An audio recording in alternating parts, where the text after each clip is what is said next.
Pile 02 03 04 et je fais l'appel. Monsieur Jean-François Girard. Présent. Madame Sandrine Less. Présente. Monsieur Jean-Claude Pénicaud. Présent. Marie-Pierre Évrard. Patrick Collin. Présent. Emmanuel Dupuis. Présent. Cyril Lecam. Présent. Colette Lopez. Présente. Bernard Flichy. Présent. Nicolas Boisseau. Présent. Pascal Dabreteau. Présent. Marielle Etienne. Présente. Samuel Veillard. Présent. Marie-Thérèse Terreri. Voilà, tout le monde est là. Donc, je fais tourner. Voilà. Pour commencer, hop. Donc la première délibération, nous allons voter les comptes administratifs de 2019.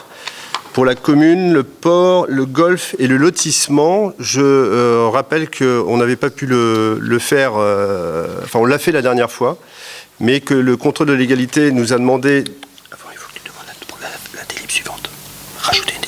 Ah oui, c'est vrai. Oui, je vais vous demander, j'en ai parlé tout à l'heure, mais je vais vous demander de rajouter une délibération qui n'était pas prévue et de bien vouloir accepter que je rajoute une délibération qui n'était pas à l'ordre du jour, notamment pour les tarifs du marché. Est-ce que tout le monde est d'accord pour qu'on la rajoute? Qui est contre? Qui s'abstient? Donc tout le monde est d'accord. Eh bien, on va la rajouter tout à l'heure. Merci beaucoup. Merci Jean-François de m'avoir rappelé cela. Vous vous rappelez que je disais donc que la délibération pour le vote des comptes administratifs et l'affectation des résultats des budgets de la commune n'avait pas été fait légalement la dernière fois, et je vous explique pourquoi. Le contrôle de légalité nous a un peu retoqué en nous expliquant que, effectivement, lors du dernier conseil municipal, l'opposition, à l'époque, en bloc, n'était pas venue. Ne venant pas, toute la majorité était présente, mais la majorité, c'est 8 personnes, enfin 9, mais vous savez que notre ami Bernard n'étant plus là, forcément, nous sommes de 9, nous sommes passés à 8, et les 8, une fois que le maire sort, vous savez que le maire ne vote pas les comptes administratifs, une fois qu'il sort du conseil municipal, eh bien, nous n'étions plus que 7, et donc le quorum n'était pas réuni pour que le vote que nous faisions soit légal. Donc, je vous rappelle que le conseil municipal a adopté le 10 mars 2020 les comptes administratifs et l'affectation des résultats des budgets de la commune, du port, du golf et du lotissement. Et comme je vous le dis, toutefois, les conseils municipaux de l'opposition n'étant pas venus, ça n'a pas permis de régler et de respecter le quorum que nous imposent les articles L 2121-4 et le L 2121-14 du Code général des collectivités territoriales. Donc, la situation sanitaire des 2 derniers mois ne nous a pas permis de reprendre ces délibérations et nous devons, par conséquent, voter aujourd'hui d'abord l'approbation des comptes administratifs de la commune, du port, du golf et du lotissement, et ensuite l'affectation du résultat de ces mêmes budgets. Alors, je vais tout faire en même temps pour qu'on gagne du temps, parce que sinon c'est très long. Je vais d'abord vous parler du budget communal, ensuite de celui du port, de celui du golf et de celui pour le lotissement. Pour le budget communal, l'excédent de fonctionnement s'élève à 515 066 € et 3 centimes. Je répète ce chiffre juste pour ceux qui n'avaient pas compris la première fois et qui pensaient qu'on ne gérait pas bien. Je rappelle que l'excédent de fonctionnement s'élève à 515 066 € et 3 centimes. Et cet excellent résultat est l'aboutissement d'une gestion maîtrisée du budget de fonctionnement. L'excédent d'investissement s'élève, lui, à 906 459 € et 47 centimes. Ce sont des chiffres que vous avez déjà entendus et vus.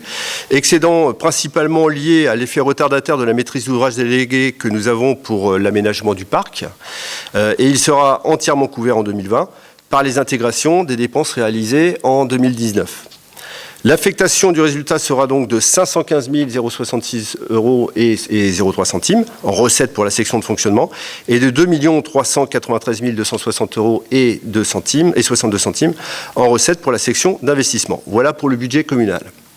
Pour le port, le déficit de fonctionnement, lui, s'élève à 16 981 € et 15 centimes. Ce résultat négatif, hein, qui est toujours le même d'année en année, et l'aboutissement de 25 ans sans travaux et sans nouveaux services du port. Et le vaste programme engagé en 2014 qui va permettre justement d'avoir un nouveau port et de remettre les services du port à niveau va permettre de retrouver les nouvelles recettes qui permettront de couvrir enfin les frais de fonctionnement de ce service. Et c'est d'ailleurs pour ça qu'on a fait la remise à niveau du port. Je parlerai peut-être tout à l'heure un peu du port. Le déficit d'investissement, lui, s'élève pour le port à 811 138 euros et 27 centimes. La comptabilité du port, contrairement au budget de la commune, amortit les dépenses et recettes d'investissement. Ce déficit se réduira au fil des années dès lors que les recettes d'investissement nous seront parvenues. Pour l'affectation du résultat, eh bien, ce sera 84 469 euros et 37 centimes en dépenses pour la section de fonctionnement et 117 142 euros et 68 centimes en dépenses pour la section d'investissement. Voilà pour le port. Pour le golf, le déficit de fonctionnement, lui, s'élève à 119 399 euros et 48 centimes. Toutefois, les dépenses réelles, elles ne s'élèvent qu'à 24 678 euros. Le reste des dépenses étant des opérations d'ordre entre sections. Et quand on parle, si on veut parler de l'excédent d'investissement, lui s'élève à 73 131 euros et 80 centimes. Cet excédent est principalement constitué par la dotation aux investissements qui a été réalisée sur la section de fonctionnement. Enfin, l'affectation du résultat, lui, sera de 248 402 euros en dépenses pour la section de fonctionnement et de 801 013 euros et 12 centimes en dépenses pour la section d'investissement. Et enfin, pour le lotissement, ce sujet qui nous colle à la cheville comme un boulet depuis longtemps, il n'y a pas eu d'opération réelle en 2019. Les résultats sont uniquement composés du report de résultats antérieurs.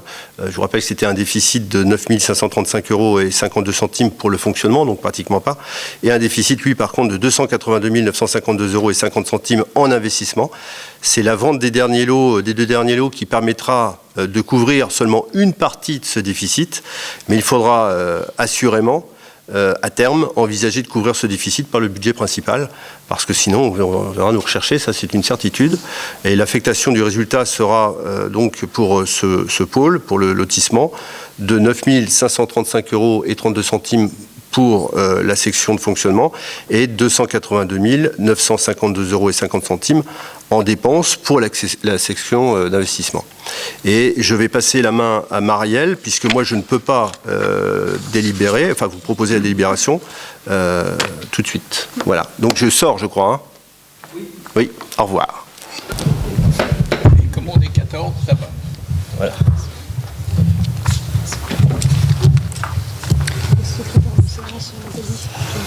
Alors, Marielle désignera un secrétaire de séance puisque j'ai complètement oublié. Ça vit, ouais. Ouais, c'est claque. C'est mieux comme ça. Donc, on passe à l'approbation du compte administratif 2019, donc du budget de la commune. Donc, les résultats s'établissent comme suit. Pour la section de fonctionnement, donc dépenses 2 434 304 391 et 77 centimes. Pour les recettes, 2 949 457 et 80 centimes, avec un excédent donc de 515 066 et 3 centimes. Pour la section d'investissement, donc en dépenses 826 226 25 centimes.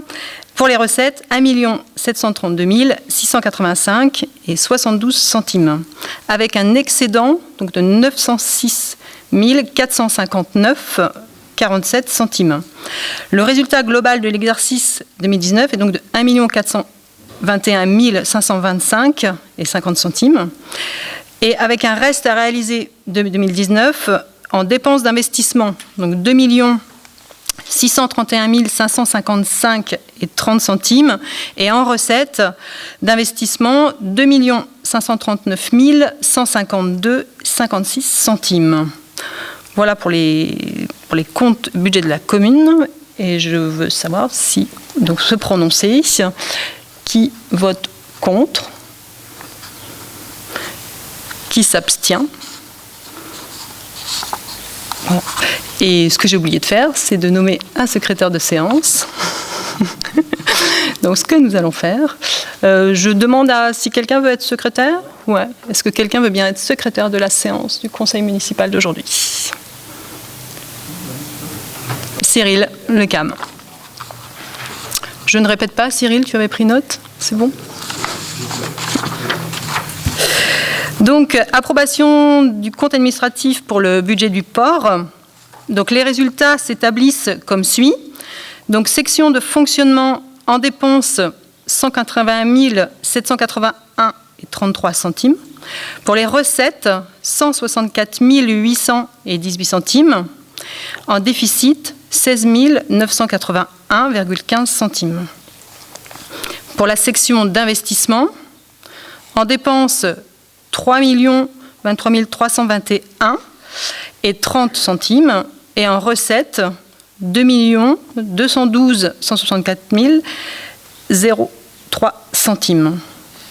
Le déficit est de 811 157,27 et le résultat global de l'exercice 2019 est de moins 828 138,42 centimes.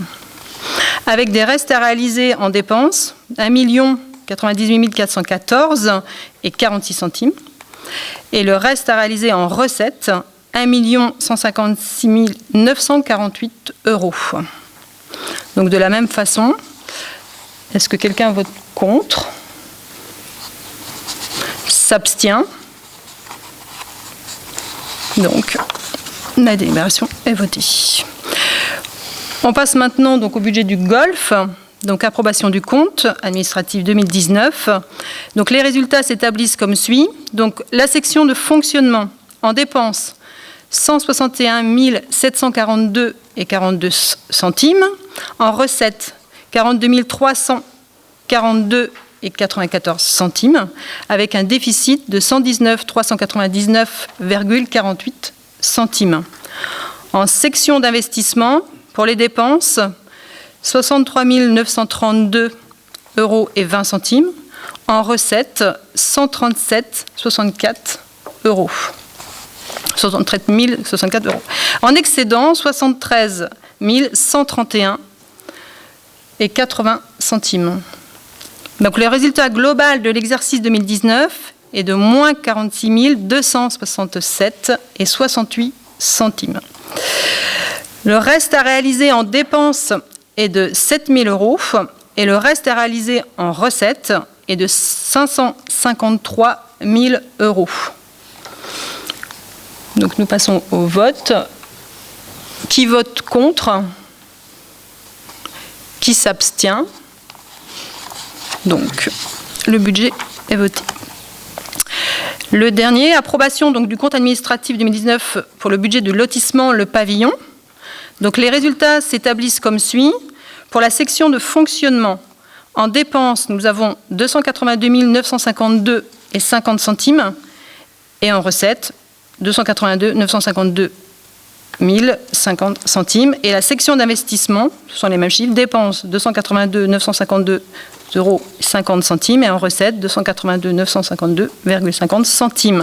Le résultat global de l'exercice 2019, puisqu'il n'y a pas eu d'action, donc est de 0 euros. Et il n'y a pas de reste à réaliser. Les résultats sont des résultats antérieurs qui datent de 2018. Donc pour ce compte, nous allons procéder au vote. Donc qui vote contre? Qui s'abstient? Donc le résultat, l'approbation est votée. Donc on va demander à Laurent de revenir.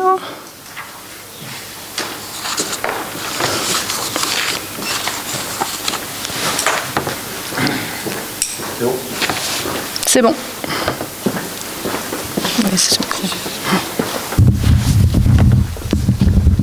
Merci.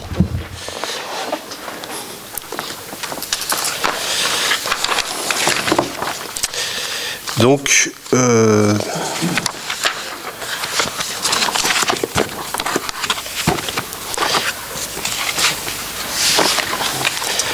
allons maintenant affecter les résultats. du budget de la commune pour l'année 2019. Je propose, et je rappelle à l'Assemblée qu'on a approuvé les comptes administratifs de l'exercice 2019 aujourd'hui, donc le 29 mai 2020. Il convient donc de statuer sur l'affectation du résultat d'exploitation de l'exercice 2019 comme indiqué sur le tableau qui a été joint en annexe et que tu as lu, Marielle, certainement. Qui est contre, qui s'abstient. Donc, le résultat de la commune est approuvé. Même chose pour l'affectation du résultat du budget du port pour l'année 2019, vu ce qu'on vous a dit et ce qu'on vous a lu dans les tableaux annexés, et sur l'affectation du résultat de l'exploitation de l'exercice 2019, qui est contre, qui s'abstient. Eh bien, merci. L'affectation du résultat du budget du port est acceptée. L'affectation maintenant du résultat du budget du golf, il convient donc de statuer sur l'affectation du résultat d'exploitation d'exercice 2019, comme indiqué par Marielle, qui est contre, qui s'abstient. Merci pour ce résultat qui est approuvé. Et enfin, pour l'affectation du résultat du budget du lotissement pour l'année 2019, il convient de statuer sur l'affectation du résultat d'exploitation du lotissement de l'exercice, qui est contre, qui s'abstient. Merci. Les comptes sont donc approuvés. Nous allons passer maintenant à un autre sujet qui est important, qui est le vote des taxes directes qui concernent notre commune, les taxes directes locales pour l'année 2020. Et chaque année, le conseil municipal vote les taxes directes locales, composées de la taxe d'habitation, composées de la taxe foncière sur le bâti et composées de la taxe foncière sur le non bâti. Et avant de vous présenter ces taxes, je souhaitais vous informer de la situation de la commune en cette période de crise sanitaire après 3 mois de confinement. De nombreuses recettes ne seront pas au rendez-vous cette année. Et même si on va bien dans l'économie, même si notre commune va bien, puisqu'on vous a parlé de 515 000 euros de résultats, on ne peut pas aller bien quand tout le monde va mal à côté. Ça n'existe pas. Ça n'existe pas parce qu'il y a beaucoup d'activités qui contribuent justement au bon fonctionnement et à la bonne finance de la commune, notamment le casino, qui est un gros contributeur. Et à partir du moment où le casino ne fonctionne pas, eh ben, c'est entre 20 et 25 000 euros qui ne rentrent pas chaque mois. Ce sont les aires de camping-car. Les aires de camping-car qui... je vous le disais, représente 70 000 euros de chiffre. C'est grosso modo la moitié qui ne va pas rentrer cette année. On va parler de la taxe de séjour, puisqu'il y a moins de personnes qui sont venues en avant-saison. Et puis, il y a l'activité du centre nautique qui a moins bien marché. Je parle de marché, les marchés qu'on n'a pas ouverts. Je vous rappelle qu'on ouvre le marché pour la première fois dans une configuration post-Covid, Covid-19 dimanche. Autant de contributeurs qui ne permettront pas justement d'arriver sur des résultats dont nous avons l'habitude de gérer. Associé à ces pertes qui sont évidemment conjoncturelles, la dotation globale de fonctionnement que nous verse l'État a diminué cette année de 8%. C'est beaucoup, 8%. C'est énorme même. Au total, c'est peut-être 300 000 euros, à ce jour en tous les cas, de recettes que nous n'encaisserons pas cette année. 300 000 euros. Tout à l'heure, je vous ai parlé de 500 000 euros de résultats. Vous voyez à peu près quelle est l'épure. Il nous faudra trouver donc des leviers, notamment sur les dépenses, pour conserver un bon résultat en fin d'année. Et pour rappel, un bon résultat, comme on a eu cette année, on ne l'aura pas l'année prochaine. C'est pas possible, ça. Pas avec 300 000 euros à la patte. Dans ce contexte, je souhaite forcément attirer votre attention et celle des médias, et celle des politiques aussi, mais des médias en tous les cas, sur notre assureur, la SMAC, qui cherche à se désengager toujours de son contrat dans le cadre de la tempête Xynthia. Nous engageons, je tiens à le dire, Eric, nous engageons une nouvelle procédure, un énième combat, pour que ce ne soit pas le contribuable fauté qui paye les erreurs du passé. Je ne vais pas rentrer dans les détails techniques du combat, mais il me paraît évident que nous avons toutes les chances de gagner sur un plan technique et juridique du droit assurantiel pour défaut de conseil. Je vous rappelle que la SMACL dit que dans son contrat, elle n'assurait pas, elle excluait les catastrophes naturelles. Alors on peut l'entendre, ce qui peut paraître étonnant pour une collectivité qui avance, est une flèche sableuse qui avance entre fleuve et océan. Mais admettons, dans un contrat d'assurance, il y a trois choses très essentielles. C'est d'abord les conditions générales. Je suis trop loin du micro ? Ah. On m'entend mieux là ? Il y a donc les conditions générales du contrat. Et là, la SMAC, c'est dans les conditions générales qu'elle exclut les catastrophes naturelles, c'est du jamais vu, ou du rarement vu en tous les cas. Il y a les conditions particulières du contrat. Et les conditions particulières, contrairement aux conditions générales qui définissent la vie du contrat, ce sont le pourquoi on assure, pourquoi on est assuré, quel est le montant, le tarif, etc. Et puis, il y a un troisième volet, ce sont les dispositions générales ou les dispositions particulières qui, elles, vont aller encore un peu plus loin en permettant soit de rajouter la chose assurée ou des choses assurées, soit d'en diminuer. Dans tous les cas, la SMACL n'a jamais pu produire, jamais, ni les conditions générales du contrat, mais comme on est assuré, on peut imaginer qu'on a signé le contrat. Mais qu'une chose est certaine, c'est qu'elle n'a jamais pu produire les conditions particulières. Et encore moins les dispositions particulières. Ce qui veut dire que, déjà, elle n'est pas à l'aise là. Elle ne sera pas à l'aise. On va lui demander de les produire. Elle ne pourra pas les produire, elle ne les a pas. Mais si elle les avait, il aurait fallu qu'on ait un rendez-vous, qu'on ait un courrier, qu'on ait une explication qui explique pourquoi les catastrophes naturelles n'étaient pas couvertes dans ce contrat. C'est une obligation du droit de l'assurance que d'expliquer pourquoi on n'assure pas. Et le conseil peut être, je vous explique pourquoi je ne vous assure pas, et en plus, je vous dis où vous pouvez essayer de vous faire assurer chez un confrère, chez un collègue, etc. En tout cas, on apporte une solution. Il n'y a jamais eu de traces ou jamais eu de conseil apporté. C'est ce qu'on appelle le défaut de conseil.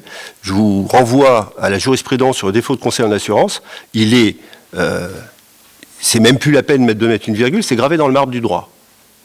Donc je veux qu'on attaque la SMAC sur ce sujet-là, parce qu'il me semble extrêmement important que cette procédure soit engagée, et je suis confiant. Je suis vraiment confiant sur l'issue de ce procès. Mais je dois répondre aussi également aux sollicitations du préfet qui nous demande d'inscrire à notre budget les sommes que l'État a versées, à juste titre, aux victimes. Et donc, si on accepte ça, on reconnaît devoir, ce qui n'est pas acceptable. Et cette posture de notre assurant est d'autant plus inacceptable et immorale dans cette situation où il y a quelques semaines, vous avez pu tous entendre, et notamment la presse l'a relayé, des annonces, des assurances qui indiquaient avoir économisé des centaines de millions d'euros pendant le confinement, parce qu'évidemment, les parcs de véhicules ne circulaient pas, les accidents ne se faisaient pas, et les remboursements de tôleries ne se faisaient pas. Et on peut se poser la question, en entendant ça, ce qui se passe dans la tête de l'assureur quand il nous refuse de couvrir un peu plus d'1,5 million pour des victimes, pour des personnes, pour des humains, pour des gens, alors qu'il est prêt à rembourser ses adhérents ou ses clients pour des centaines de millions quand il s'agit de tôles froissées.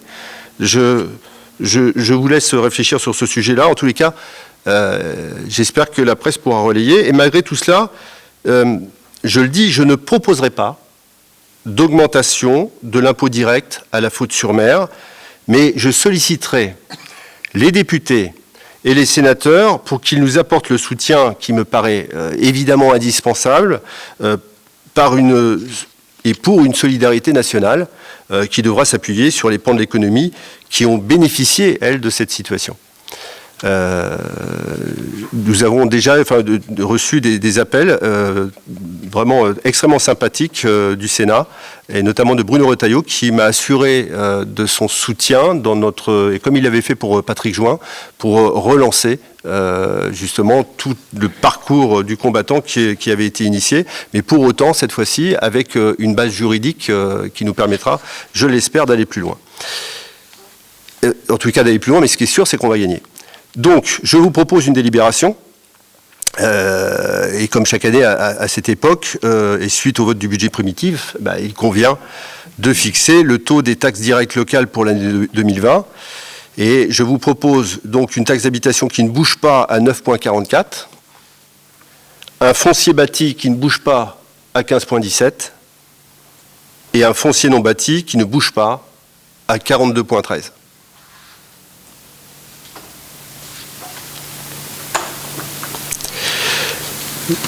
Qui est contre?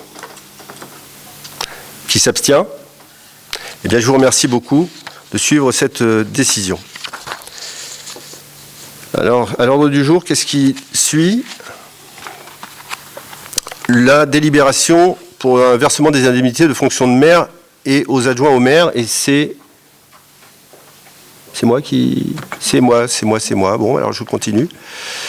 Je vous rappelle que, vu le Code général des collectivités territoriales, notamment ces articles L2123-20 et L2123-24, vu le décret du 11 juillet 2019 classant la commune de La Faute-sur-Mer en station classée de tourisme avec un équivalent de commune de 10 000 à 20 000 habitants, vu la notification du préfet de la Vendée instituant un surclassement démographique de la commune justement de 10 000 à 20 000 habitants, considérant qu'il appartient au conseil municipal de fixer dans les conditions posées par la loi les indemnités de fonction versées aux adjoints au maire, étant entendu que les crédits nécessaires sont prévus au budget communal, considérant que les éléments de classement de la station justifient l'autorisation des majorations d'indemnités prévues par l'article précité, et je vous demande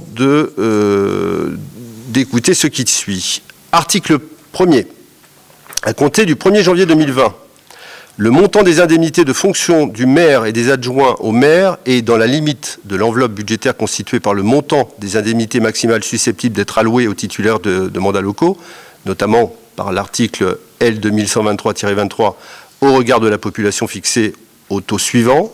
Pour le maire, 40,3% de l'indice brut terminal de l'échelle indiciaire de la fonction publique. Pour les adjoints, 10,7% de l'indice brut terminal de l'échelle indiciaire de la fonction publique. Article 2. Les indemnités déterminées de l'article 1er sont majorées par application de taux suivants prévus les articles 2123-22 cette fois-ci et R 2123-23 du Code général des collectivités territoriales en fonction des considérations ci-après. Commune touristique surclassée de 10 000 à 20 000 habitants, majoration de 50%. C'est-à-dire que sur ce que je vous ai lu avant, il y a une majoration de 50% parce que nous sommes une commune touristique surclassée à 10 000, de 10 000 à 20 000 habitants. Article 3, les indemnités de fonction seront automatiquement revalorisées en fonction de l'évolution de la valeur du point et de l'indice payé mensuellement. Et article 4, le maire est chargé de l'exécution de la présente délibération. Alors, je vous lis l'annexe. Donc, pour la fonction de maire, Laurent Huget, l'indemnité au taux de 60,45% de l'indice brut terminal de l'échelle indiciaire de la fonction publique. Madame Marielle Etienne, premier adjoint, 16,05% de l'indice brut terminal de l'échelle indiciaire de la fonction publique. Jean-François Girard, second adjoint, 16,05% de l'indice brut terminal de l'échelle indiciaire de la fonction publique. Patrick Collin, troisième adjoint, 16,05% de l'indice brut terminal. Et Sandrine Less, quatrième adjoint, 16,05% de l'indice brut terminal de l'échelle indiciaire de la fonction publique. Qui est contre? Qui s'abstient? Merci. Nous passons à la prochaine délibération, celle de la désignation des commissions municipales. Alors là, on va prendre un peu plus de temps.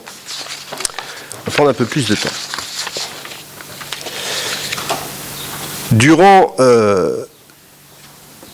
toute la campagne électorale, nous avons construit avec les Fautés, il me semble, un beau programme qui doit nous servir de fil conducteur pour les 6 prochaines années. Ce projet présenté lors des réunions publiques est diffusé sur les sites d'Avançons Ensemble, sur les publications d'Avançons Ensemble, sur les journaux d'Avançons Ensemble, s'appuie sur des grandes thématiques qui constituent l'organisation de notre mission.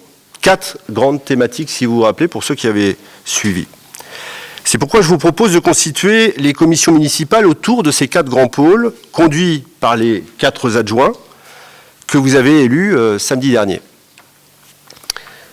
Au sein de commission, je souhaite que chaque président délégué, c'est-à-dire les présidents délégués, vous savez que dans une commission, c'est le maire est le président par défaut de toutes les commissions, mais il ne peut pas toujours être partout, et il y a donc des adjoints. Par principe, pas par défaut, oui, par principe. Tu as raison. Autant pour moi, excusez-moi. Mais par principe, donc, il est le président, mais il a besoin d'avoir des adjoints pour l'aider. Et ces adjoints ont des missions déléguées. Ils sont donc des présidents délégués. Et pour chaque commission,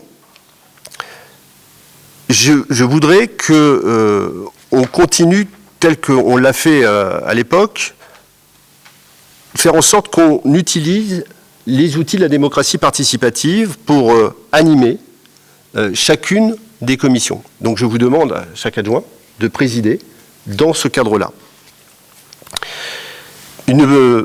Des outils de la démocratie participative que nous avons toujours développés dans un élan qui était le nôtre, de participation, que nous avons plutôt apprécié, en tous les cas nous on l'a vraiment apprécié, et je crois que les fautés ont eu un grand intérêt à suivre justement ces débats et ces échanges.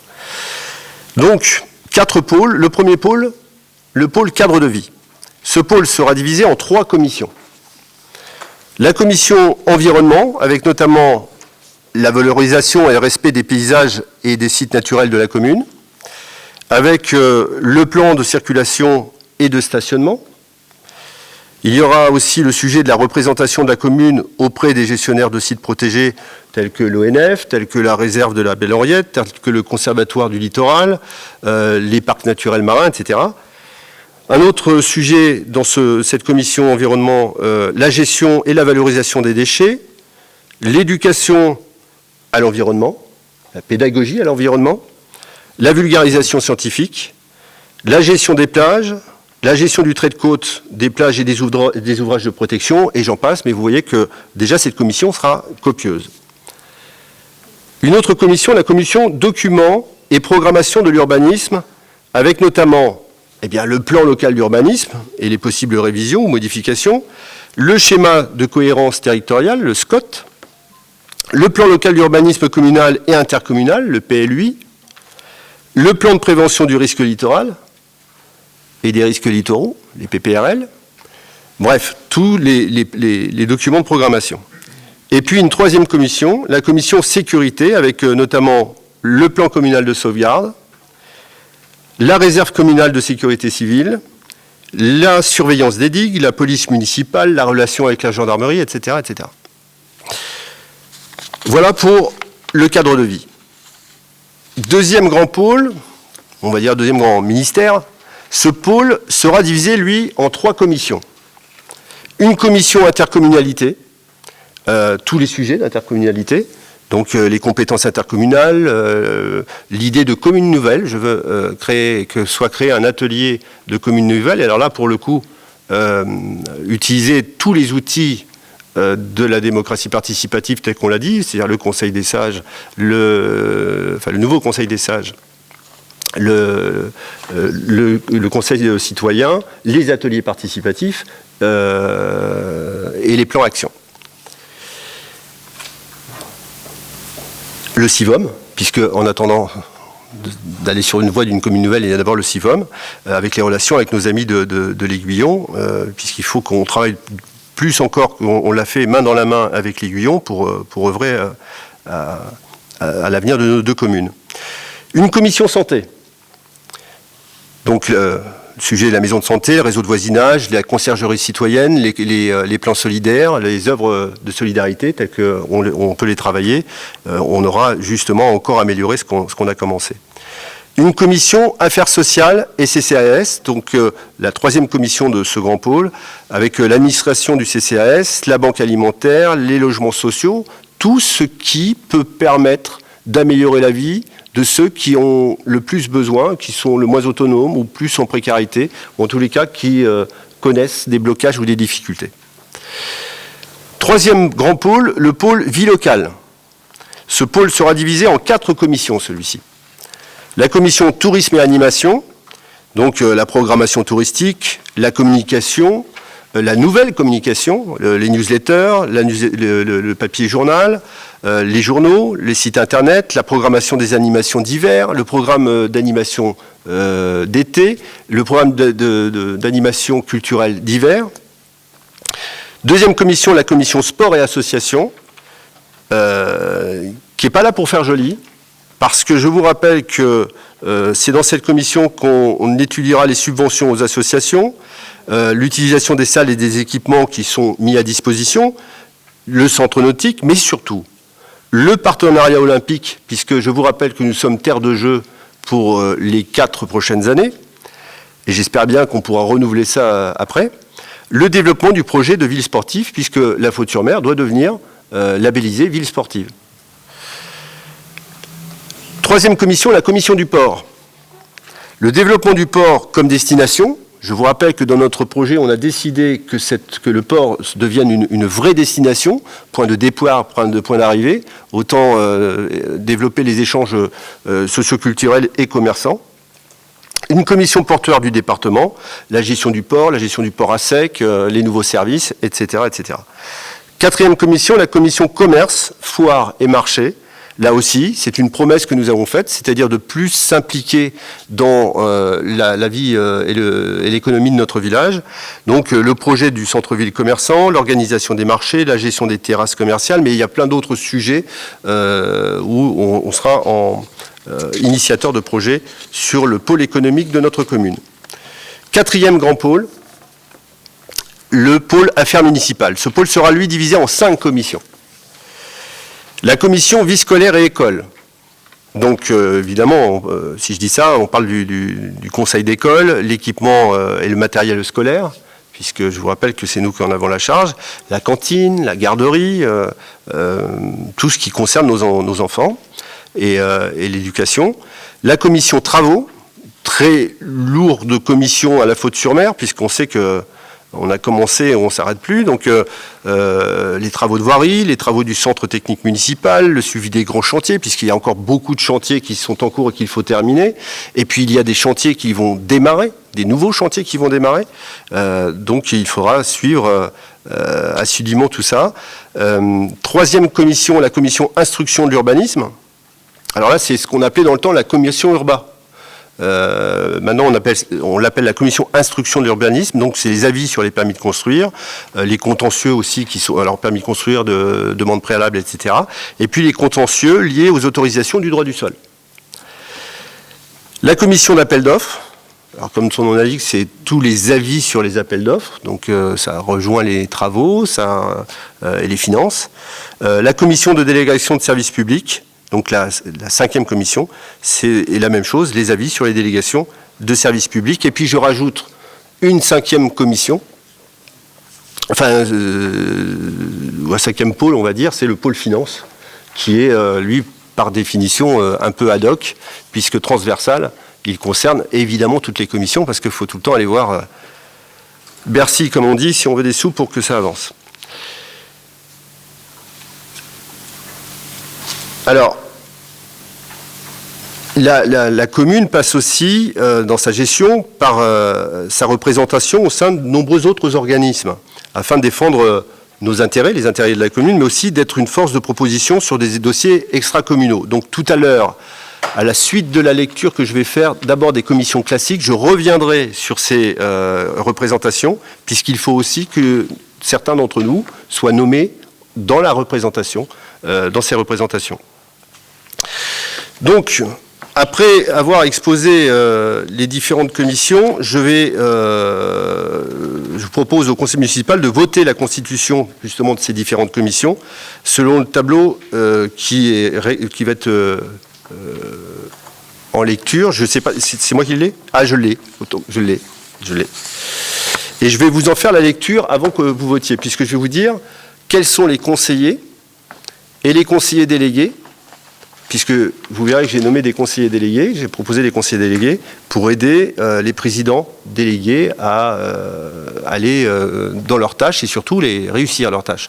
Je vous rappelle une chose importante, c'est que le fil conducteur, je l'ai dit tout à l'heure aux agents, mais le fil conducteur, un peu la Bible, le fil rouge qui doit être suivi, c'est ce document qui est notre projet, qui a été imprimé, qui est pour maintenant gravé. Hein, et quand on oublie 2-3 trucs, il faut se référer à ça pour savoir si on est bien dans la ligne de ce qu'on a décidé de faire, si on est plutôt bien dans la ligne, pas complètement dans la ligne ou carrément à côté. Il faudra toujours, c'est le tableau de bord, hein, c'est notre tableau de bord, savoir si on est sur les rails ou pas. C'est un contrat qu'on a passé avec la population, donc il faut revenir de temps en temps à la lecture de ce contrat. Pour le cadre de vie. Donc je vous rappelle, environnement, 3 commissions, environnement, documents de programmation et sécurité. On va commencer par l'environnement. Présidente déléguée de ce pôle, Marielle Etienne. Alors, Jean-François Girard, pour l'environnement, hein, je vais le faire à la suite. Hein. Pour l'environnement, Jean-François Girard. Non, attends. Si, Membre de la commission. Tu es membre de la commission. Patrick Collin, Sandrine Less, Marie-Pierre Évrard, Emmanuel Dupuis, Colette Lopez et Samuel Veillard. Pour les documents de programmation, alors toujours évidemment la présidente Marielle, Jean-François Girard, Patrick Collin, Nicolas Boisseau, Emmanuel Dupuis, Cyril Lecam et Samuel Veillard. Pour la sécurité, présidente déléguée toujours Marielle Etienne, Jean-François Girard, Patrick Collin, Nicolas Boisseau, Marie-Pierre Évrard, Bernard Flichy, Pascal Dabreteau et l'autorité du développement de cette commission, c'est un conseiller délégué qui aura une délégation spéciale. Ce sera toi, Samuel Veillard. T'es où? Voilà. Tu auras donc une délégation spéciale. Voilà pour le cadre de vie. Pour le service à la population et l'intercommunalité, donc 2 pôles en un. Jean-François Girard en sera le président délégué. Pour l'intercommunalité, dans cette commission, on retrouvera Marielle Etienne, Patrick Collin, Sandrine Less, Jean-Claude Pénicaud, Nicolas Boisseau et Samuel Veillard. Pour la santé, on retrouvera Patrick Collin, Sandrine Less, Marie-Pierre Évrard, Bernard Flichy, Colette Lopez, Samuel Veillard, Marie-Thérèse Terreri. Pour les affaires sociales et le CCAS, donc en fait on a regroupé 2 commissions, hein, c'est la fusion de la commission affaires sociales et du CCAS. On pourrait très bien faire 2 commissions, mais on s'est dit que c'était à peu près le même sujet, enfin qu'il y avait vraiment des transversalités, on a regroupé les 2. Donc, en plus de la présidence de Jean-François, dans sa commission, on retrouvera Sandrine Less, Jean-Claude Pénicaud, Marie-Pierre Évrard, Bernard Flichy, une délégation spéciale de Colette Lopez sur ces sujets, et Marie-Thérèse Terreri. Pour le 3e pôle, la vie locale, qui regroupe le tourisme et les animations, le sport et les associations, le port, le commerce, foire et marché. Présidente déléguée, Sandrine Less. Pour le tourisme et l'animation, Marielle Etienne, Jean-Claude Pénicaud, Nicolas Boisseau, Emmanuel Dupuis, Colette Lopez, Marie-Thérèse Terreri. Pour le sport et les associations, Marielle Etienne, Patrick Collin, Jean-Claude Pénicaud, Marie-Pierre Évrard, Emmanuel Dupuis, Bernard Flichy et Pascal Dabreteau, tu seras le conseiller délégué spécial. Pour le port, j'aiderai directement Sandrine sur ce sujet-là. Marielle Etienne sera aussi dans la commission, Jean-François Girard, Colette Lopez et Pascal Dabreteau. Pour le commerce et foires et marchés, on retrouvera Marielle Etienne, Jean-Claude Pénicaud, Emmanuel Dupuis, Cyril Lecam, Pascal Dabreteau, Marie-Thérèse Tarreri, et c'est Nicolas Boisseau qui sera le conseiller délégué spécial.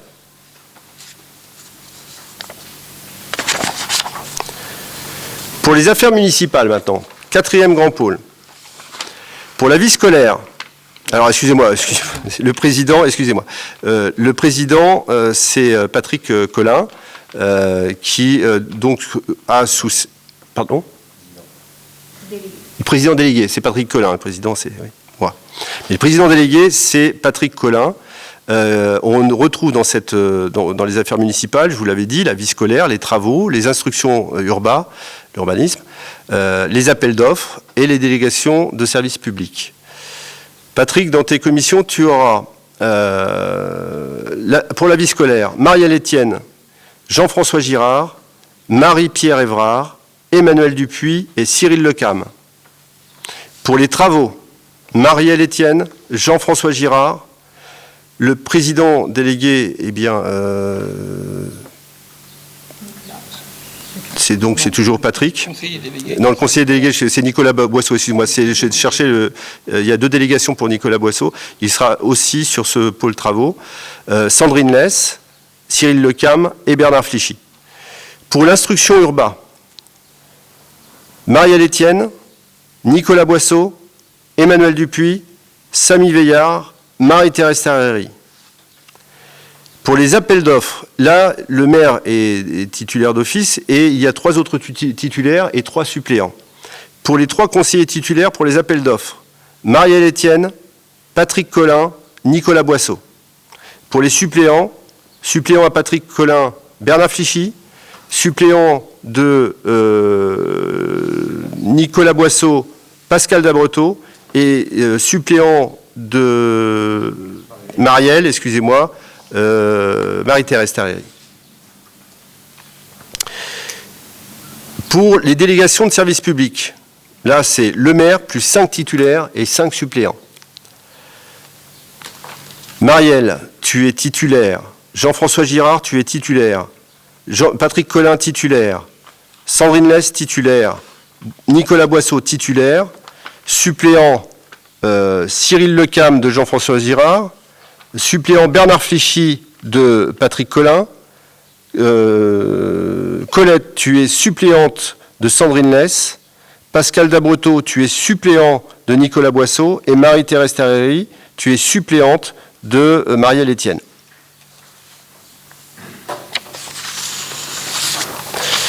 Et enfin, pour le pôle qui, je disais, ad hoc, les finances,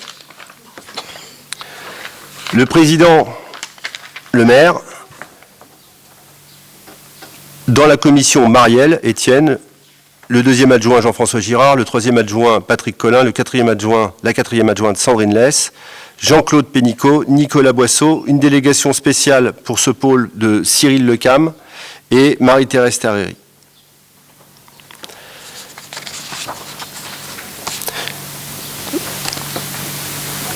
Qui est contre ? Qui s'abstient ? Eh bien, ça tombe très bien. Bravo, merci, bravo à tous. Donc, on va passer maintenant à ce que je disais tout à l'heure, c'est-à-dire aux représentations. Les représentations sont des organismes dans lesquels la commune siège et il faut qu'il y ait des représentants, donc des titulaires des fois, des suppléants, des fois c'est d'office. Et je vais vous lire les différentes représentations. Une des plus importantes, le CIVOM. C'est donc la réunion des travaux entre l'Aiguillon et la Faute. C'est pour moi le levier qui doit nous amener demain à quelque chose de plus copieux entre nos 2 communes. Titulaire, non, d'ailleurs il n'y a pas de titulaire, là c'est le maire et 6 élus, membres du CIVOM. Laurent Huget, maire, Marielle Etienne, Jean-François Girard, Patrick Collin, Sandrine Less, Nicolas Boisseau, Samy Veillard. Pour le CIDEV, c'est l'éclairage public. Marielle Etienne, titulaire, suppléant, Patrick Collin. Pour le parc du Marais Poitevin, le maire, Laurent Huget, titulaire, Marielle Etienne, suppléante. Pour le CIVU, le bâtiment de la trésorerie, titulaire, Patrick Collin, suppléant, Cyril Lecam. Pour l'agence service collectivité de Vendée, c'est le mandataire du port, titulaire, Laurent Huget, suppléant, Patrick Collin. Pourquoi j'ai... C'est deux voix ? Ah oui, d'accord, ok. D'accord. Nous continuons. E-collectivité Vendée. Ce qui est extrêmement important, Sandrine Less, titulaire. Pour l'agence France Locale, Laurent Huget, titulaire, Marielle Etienne, suppléante. L'agence France Locale, vous vous rappelez, c'est les financeurs, sont des financeurs. C'est une banque. Le conseil portuaire. Alors, Laurent Huget, titulaire, Marielle Etienne, suppléante, Colette Lopez, excusez-moi, Pascal Dabreteau, titulaire, et Colette Lopez, suppléante. Pour la commission communale des impôts directs. Donc là, il y a 24 personnes que j'ai proposées, et nous avons proposé à la désignation de la DDFIP. Et comment ça se passe? Je cite les noms des gens? C'est dans la délib. C'est dans la délib? Non, c'est moi qui c'est toi que tu le feras tout à l'heure. Donc là, je vais juste parler pour les élus. Hein, je ne vais pas parler pour les personnes qui sont en dehors des élus, mais tout à l'heure, on va vous en parler. Donc, pour les élus titulaires, Huget, titulaire Collin, titulaire Évrard, titulaire Veillard, titulaire Tarreri. Et pour les suppléants, suppléante Sandrine Less, Pénicaud Jean-Claude, Bernard Flichy, Colette Lopez et Pascal Dabreteau. Et Nicolas Boisseau, j'ai pas dit Nicolas? Non. Suppléant, Nicolas Boisseau, excuse-moi. Le CORDEF, c'est les relations avec nos amis les militaires. Et tout naturellement, je me suis dit que Patrick Collin pouvait le faire, ça. Mais je me suis posé beaucoup de questions. Beaucoup de questions. Pour la SPL du Golfe, 6 délégués. Laurent Huget, Marielle Etienne, Patrick Collin, Jean-Claude Pénicaud, Emmanuel Dupuis, Cyril Lecam. Non, moi j'ai modifié. Mais Cyril Lecam. C'était pas 6 avant? Ben là, j'en ai 6 là. Ouais, mais il n'y en a pas un sur les Guyons. Si, mais là, il faut qu'ils le nomment eux. D'accord. Donc, il y en a un de plus. Il y en aura un de plus. Mais Jean-Michel Piédalu et son conseil municipal en décident lundi ou mardi. Mardi, je crois. Mardi.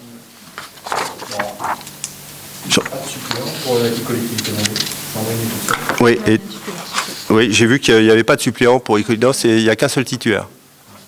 C'est étonnant, mais voilà. Bonne question. Vendée numérique. On avait parlé de Vendée numérique et la fibre. Ça, c'est SIDEV. C'est SIDEV, Vendée numérique. Est-ce qu'on avait mis... Alors ça, on revient en arrière, c'est le SIDEV. C'est le SIDEV, éclairage public, et aussi Vendée numérique. On n'avait pas le même titulaire dont on avait parlé. On avait mis 3 pour Vendée numérique et Patrick comme suppléant. Ou finalement, c'est Marielle finalement qui le fait. Non, c'est comme ça. C'est toi? Non, je suis à l'aise avec, à l'aise avec ça, ouais. Okay. Enfin, à moins que tu ne veuilles pas, Marielle. Non, je vais la deux. Oui, c'est vrai, je me rappelle de ça, oui, sur la fibre. Ok. Donc, pour les représentations, il nous faut voter. Qui est contre? Non, il faut passer là, chaque délib. Pour chacune? Ouais. Merde. Ça a failli passer. Donc, l'élection d'une commission d'appel d'offres à caractère permanent, là, c'est pour ça que tu parles... Ouais. Ok. Considérant qu'il convient de désigner les membres titulaires de la commission d'appel d'offres, et ce, pour la durée des mandats, Considérant qu'outre le maire, son président, cette commission est composée pour une commune de moins de 3500 habitants à 3 membres du conseil municipal élus par le conseil de représentation au plus fort reste, toutefois, en application de l'article L 2121-21 du Code général des collectivités territoriales, si une seule candidature a été déposée pour chaque poste à pourvoir au sein des commissions municipales ou dans les organismes extérieurs, ou si une seule liste a été présentée après appel de candidature, les nominations prennent effet immédiatement dans l'ordre de la liste le cas échéant et il en est donné lecture par le maire. Le conseil municipal décide donc de procéder à l'élection des membres devant composer la commission d'appel d'offres à caractère permanent. Son candidat au poste de titulaire, Madame Marielle Etienne, Monsieur Patrick Collin, Monsieur Nicolas Boisseau. Son candidat au poste de suppléant, Madame Marie-Thérèse Tarary, Monsieur Bernard Flichy, Monsieur Pascal Dabreteau. Alors, qui est contre? Personne. Qui s'abstient? Personne. Eh bien, bravo aux titulaires et aux suppléants. Ils sont élus à la commission d'appel d'offres à caractère permanent. Commission de délégation des services publics. Je vais peut-être aller un peu plus vite. Décide que la commission de délégation de services publics sera composée de la manière suivante, notamment pour les commissions de délégation. Donc le maire, président de droit, mais membres titulaires, Madame Marielle Etienne, Monsieur Jean-François Girard, Monsieur Patrick Collin, Madame Sandrine Tless, Monsieur Nicolas Boisseau et membres suppléants, Madame Colette Lopez, Monsieur Pascal Dabreteau, Monsieur Bernard Flichy, Monsieur Cyril Lecam et Madame Marie-Thérèse Tarary. Qui est contre? Qui s'abstient? Merci, vous êtes élus, les membres titulaires et les suppléants. C'est pas élu d'ailleurs, c'est nommé. C'est nommé, hein. C'est pas élu, c'est nommé.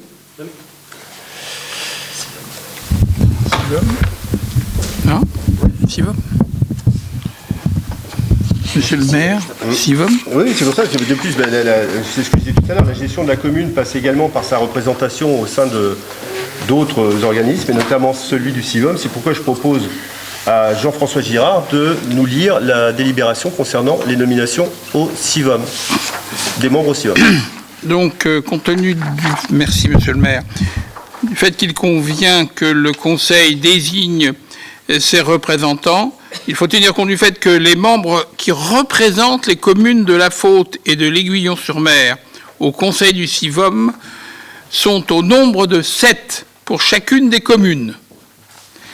Se présentent en tant que membres pour la commune de La Faute-sur-Mer Monsieur Laurent Huget, Madame Marielle Etienne, Monsieur Jean-François Girard, Monsieur Patrick Collin, Madame Sandrine Tless, Monsieur Nicolas Boisseau et Monsieur Samuel Veillard. Tu fais voter? Oui, c'est toi. Je fais voter. Alors, qui est opposé à cette liste de 7 candidats? Pas de... Qui veut s'abstenir? Donc, ces 7 candidats sont élus à l'unanimité des membres présents et des suffrages exprimés. Merci beaucoup, Jean-François. Je garde. Concernant maintenant la représentation de la commune au comité territorial de l'énergie de Sud-Vendée Littoral, je laisse Marielle Etienne nous l'exprimer. Donc le SIDEV, syndicat départemental d'énergie et d'équipement de la Vendée, est un syndicat mixte, donc composé de l'ensemble des communes et des établissements publics à fiscalité propre de Vendée.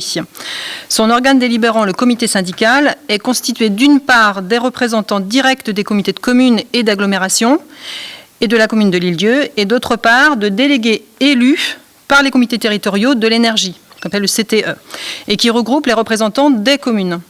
Donc, préalablement à l'élection des délégués des comités territoriaux de l'énergie du comité syndical du SIDEV, il appartient à chaque commune d'élire ses délégués au comité territorial de l'énergie.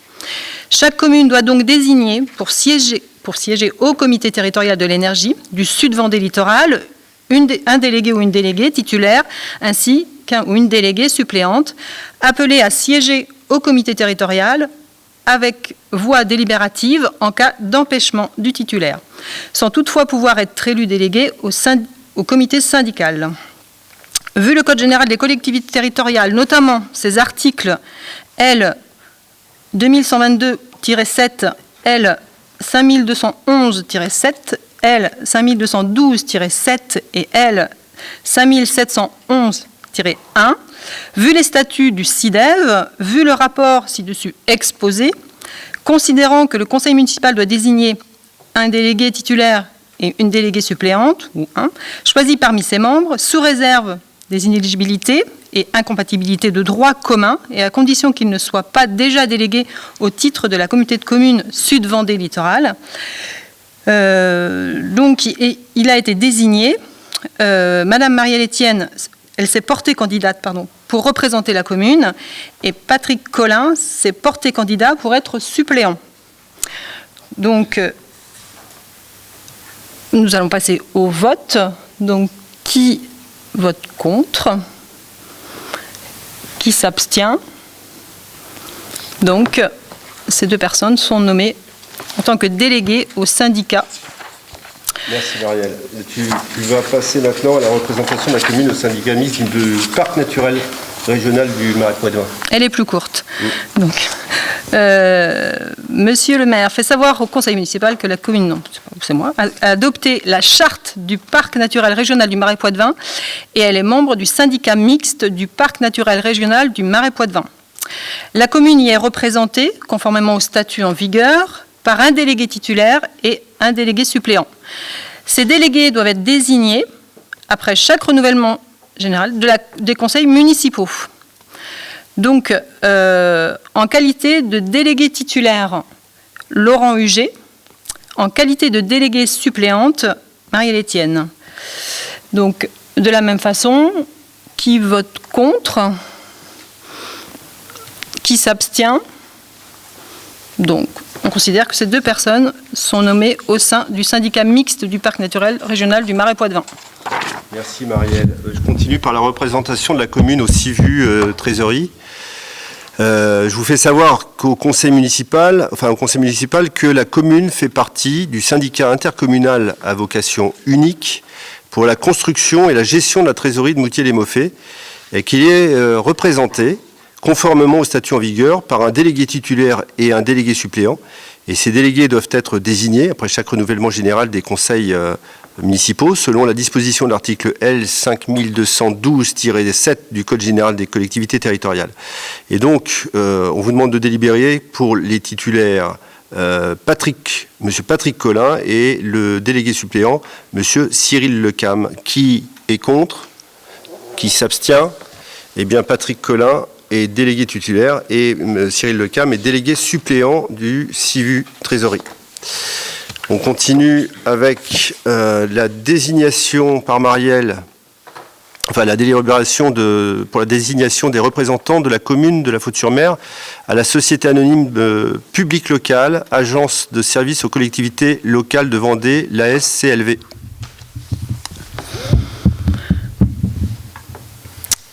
Donc, la commune de La Faute-sur-Mer, au regard des compétences et des territoires qu'elle a en gestion, a souscrit au capital de la Société anonyme publique locale l'agence de services aux collectivités locales de Vendée.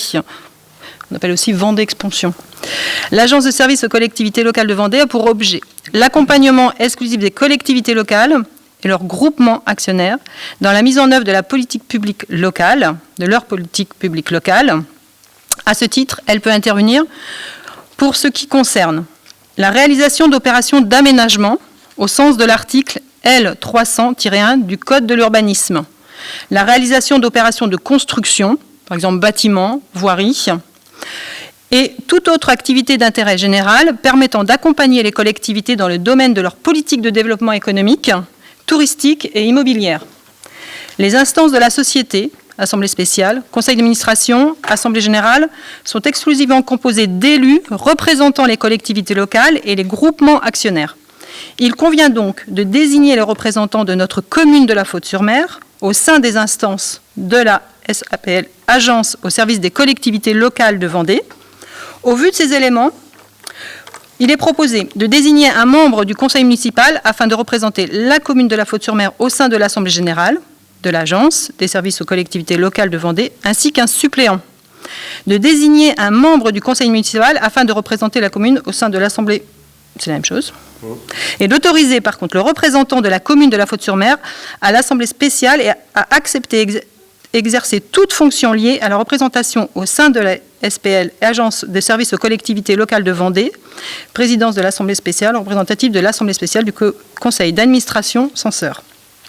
Donc, il indique que au conseil que conformément à l'article L 1524-5 du Code général des collectivités territoriales, les collectivités locales actionnaires devront délibérer sur le rapport écrit qui leur est soumis au moins une fois par an par leurs représentants au conseil d'administration ou à l'Assemblée spéciale. Alors, le conseil municipal. Vu le rapport du 29 mai 2020 d'aujourd'hui, vu les statuts de la SAPL, Agence de services aux collectivités locales de Vendée, vu les dispositions des articles L 1531-1, L 1522-1 et L 1524-5 du Code général des collectivités territoriales, le Conseil municipal, après avoir délibéré, propose de désigner M. Laurent Huget afin de représenter la commune de La Faute-sur-Mer au sein de l'Assemblée générale de l'Agence de services aux collectivités locales de Vendée et M. Patrick Collin pour suppléer en cas d'empêchement. De désigner, alors il y a 2 fois, je ne sais pas trop, c'est normal, donc M. Laurent Huget afin de représenter la commune de La Faute-sur-Mer au sein de l'Assemblée spéciale des collectivités actionnaires, non directement représentées au conseil d'administration de la SAPL, Agence de services aux collectivités locales de Vendée. D'autoriser son représentant à l'Assemblée spéciale à exercer, via la collectivité au sein du conseil d'administration de l'Agence de services aux collectivités locales de Vendée, les fonctions de représentant de l'Assemblée spéciale des collectivités actionnaires non directement représentées au conseil d'administration et de censeur. D'autoriser son représentant à exercer, via la collectivité, au sein de l'Assemblée spéciale de la SAPL, Agence au service de collectivités locales de Vendée, les fonctions liées à la présidence. D'autoriser son représentant au sein de l'Assemblée spéciale de la SAPL, Agence au service aux collectivités locales de Vendée, à accepter les fonctions qui pourraient lui être proposées par le conseil d'administration dans le cadre de l'exercice de sa représentation. Vice-présidence, membre du comité d'études, mandat spécial, etc. D'autoriser son représentant au sein du conseil d'administration à percevoir de la SAPL, Agence au service des collectivités locales de Vendée, sur présentation des justificatifs, le remboursement des frais exposés dans le cadre de l'accomplissement de ses mandats, conformément à l'article R 225-33 du Code de commerce. C'est bon. Voilà. Donc, nous passons au vote. Donc, qui vote contre? Qui s'abstient? Donc, les 2 représentants sont nommés. Sandrine va nous proposer la délibération portant l'élection d'un représentant au syndicat mixte e-collectivité au sein du Collège des communes, s'il te plaît, Sandrine. Oui. Alors, le maire expose le syndicat mixte e-collectivité ou e-collectivité, on dit. Alors, e-collectivité, auquel notre commune a décidé d'adhérer, a été créée le 1er janvier 2014 par arrêté préfectoral. Conformément aux dispositions des statuts, la composition du comité syndical est la suivante. Collège des communes, 10 délégués titulaires et 10 délégués suppléants. Collège des établissements publics de coopération intercommunale à fiscalité propre, 4 délégués titulaires et 4 délégués suppléants. Collège des syndicats de communes, syndicats mixtes et autres établissements publics locaux, 2 délégués titulaires et 2 délégués suppléants. Collège des syndicats de communes, syndicats mixtes et établissements publics couvrant en totalité le périmètre d'un département ou de la région, 4 délégués titulaires et 4 délégués suppléants. Les départements, 1 délégué titulaire et 1 délégué suppléant. La région Pays de la Loire, 1 délégué titulaire et 1 délégué suppléant. Les 5 premiers collèges sont constitués d'un représentant par organe délibérant des différentes structures concernées, communes, EPCI, autres établissements locaux, autres établissements couvrant le périmètre d'un département ou de la région, département. L'ensemble des représentants ainsi élus seront appelés, dans un second temps, à procéder à l'élection par correspondance des délégués de leur collège.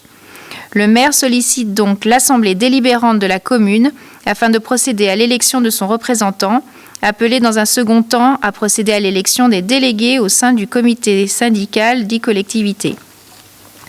Le maire indique à l'Assemblée que Madame Sandrine Lès s'est portée candidat pour représenter la commune. Donc on va procéder à l'élection. Qui est contre? Qui s'abstient? Donc c'est voté. Bravo. Ah, super, je suis ravie. Donc une autre délibération, merci Sandrine. Une délibération relative à la nomination des représentants des collectivités membres de l'agence France Locale, un de nos financeurs. Merci Jean-François. Alors, ces gens-là font plus simple et merci à eux. Donc, on vous demande de désigner Monsieur Laurent Huget en sa qualité de maire en tant que représentant titulaire de la commune de La Faute et Madame Marielle Etienne en sa qualité de première adjointe en tant que représentant suppléant de la commune de La Faute-sur-Mer. D'autoriser le représentant titulaire de la commune de La Faute-sur-Mer ainsi désigné à accepter toute autre fonction qui pourrait être confiée ou leur être confiée dans le cadre de la représentation au sein du groupe Agence France Locale, notamment au sein du conseil d'administration, de la présidence, de la vice-présidence, du comité spécialisé, etc., dans la mesure où ces fonctions ne sont pas incompatibles avec leurs attributions. Et d'autoriser évidemment Monsieur le maire à prendre toutes les mesures nécessaires à l'exécution de la présente délibération. Qui est contre? Qui s'abstient? Et ben voilà, c'est accepté. Donc on continue, on poursuit avec Marielle qui va... Tu l'as pas? Si. Bon, c'est le micro que tu n'as pas, je te l'amène. On va le faire. Ouais, c'est bon.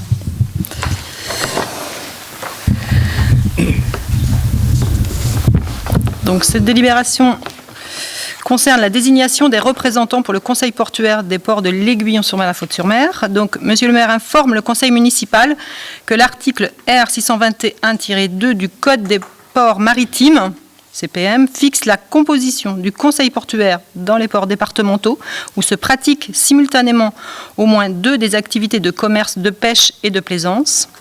En conséquence, il convient de désigner un titulaire, un suppléant, représentant de la commune du port de la Faute, et un représentant, des représentants du concessionnaire, donc un titulaire et un suppléant. Donc représentant de la commune du port de la Faute, donc est proposé donc Laurent Huget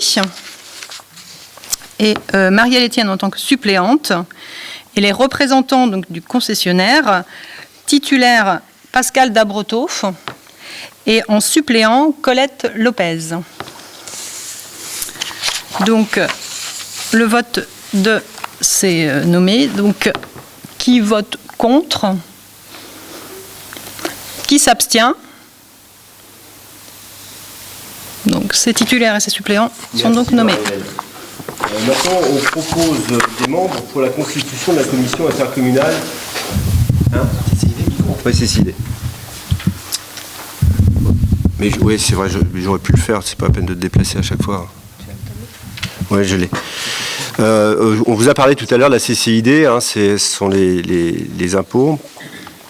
La proposition des membres pour la constitution de la commission intercommunale des impôts directs. Alors, je rappelle que l'article 1650 du Code général des impôts institue dans chaque commune une commission communale des impôts directs, présidée par le maire ou par l'adjoint délégué. Et dans les communes de moins de 2000 habitants, la commission est composée de 6 commissaires titulaires et de 6 commissaires suppléants. La durée du mandat des membres de la commission est identique à celle du mandat du conseil municipal.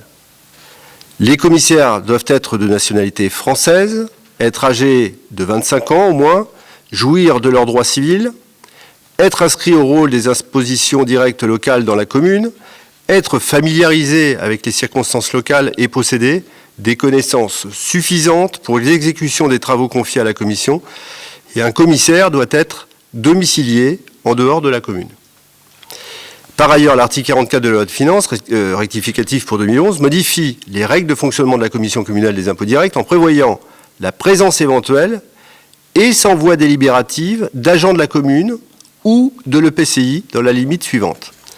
Un agent pour les communes dont la population est inférieure à 10 000 habitants, c'est notre cas. 3 agents au plus pour les communes dont la population est comprise entre 10 000 et 150 000 habitants, et 5 agents au plus pour les communes dont la population est supérieure à 150 000 habitants. La nomination des commissaires par le directeur des services fiscaux a lieu Vous avez compris que c'est le directeur des services fiscaux qui nomine les commissaires. Ça a lieu dans les 2 mois qui suivent le renouvellement des conseillers municipaux, soit au maximum avant le 23 juillet 2020. Et donc, je vais vous demander de vous positionner, de délibérer sur cette nomination pour qu'elle puisse avoir lieu et de dresser une liste de 24 noms dans les conditions de l'article 1650 du Code général des impôts. Donc, je vais vous lire d'abord les titulaires et ensuite, et juste après, les suppléants pour chacun. C'est une proposition de membres pour la CCID qu'on transmettra à la DGFiP et qui nommera, elle, 6 commissaires titulaires et 6 commissaires suppléants. Vous comprenez que c'est elle qui choisit. Titulaire 1, Laurent Huget. Alors, il y a les adresses, mais je donne les noms, c'est tout. Suppléant, Colette Lopez. Titulaire 2, Jean-François Girard. Suppléant, Jean-Claude Pénicaud. Patrick Collin, Cyril Lecam. Janine Mérigou, Françoise Bonnier. Samuel Veillard, Pascal Dabreteau. Denis Bristiel, Jean-Yves Picard. Philippe Caillot, Éric Gallois. Dominique Leroux, Jean-Yves Jézéquel. Sandrine Lacombe, Nicolas Boisseau. Marie-Thérèse Terrery, Bernard Flichy. Marie-Pierre Évrard, Sandrine Less. Et Marie-Jeanne Rivalin, Evelyne Vanier. Voilà quelle est la proposition faite que nous allons transmettre à la DGFiP. Évidemment, on en a parlé, enfin j'espère qu'on en a parlé à tout le monde. Oui. Oui, on en a parlé à tout le monde. Voilà. Hein ? Eh bien, non, c'est une proposition, mais on doit la voter. Oui. Ouais. Oui. Donc, qui s'abstient ? Est-ce que vous voulez que je répète les noms ? Non. C'est marrant, ça. Donc, qui est contre ? Qui s'abstient ? Eh bien, cette liste partira... je la transmettrai. Premier bloc... Fini. Deuxième bloc. C'est rare qu'on en ait autant. Alors, je vais vous demander de désigner et de voter pour la désignation du délégué militaire correspondant de la Défense, pour la Défense, le CORDEF. Et je vous propose de faire savoir, ou plutôt non, je vous propose que ce soit en qualité de délégué militaire correspondant au CORDEF, que ce soit Patrick Collin qui se désigne lui-même. Tiens, vas-y. Ça serait marrant. Tu lis la fin,